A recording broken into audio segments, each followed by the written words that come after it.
L'hystérie collective que suscitent les fans de Wally dans les concerts, je pense que c'est un acte spontané, c'est un acte naturel. En général, les fans se reconnaissent, on les appelle généralement des hippies, les fans se reconnaissent dans le chanteur qu'ils adultent.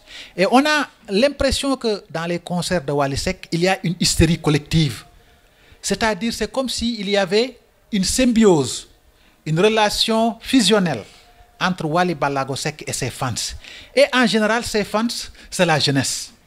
Il y a certes des personnes du troisième âge, il y a des personnes du deuxième âge, mais il y a surtout cette jeunesse-là, c'est-à-dire les personnes du premier âge, qui sont extrêmement fans de Wally. Et cette hystérie collective-là s'explique par le fait que les jeunes se retrouvent dans le répertoire de Wally Ballago Seck.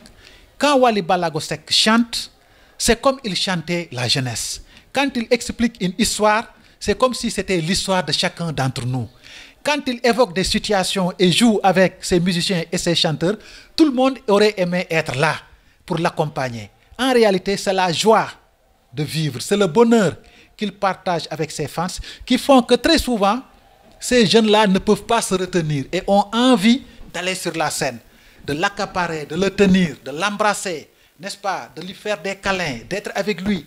Et parfois même, on voit qu'il chante ses chansons tout au long parce que simplement cette jeunesse-là, ces fans-là ont intériorisé tout le répertoire de Wally Ballago Seck et du début à la fin, ils peuvent chanter les refrains avec lui. Et ça encore montre une fois de plus la relation très proche que Wally Ballago Seck entretient avec ses fans, qui se retrouvent dans ses chansons, qui se retrouvent dans les histoires qu'il raconte, qui se retrouvent dans la joie qu'ils ont envie de propager. Et ça aussi montre le caractère exceptionnel de ce jeune homme qui a fini de faire l'unanimité autour de lui.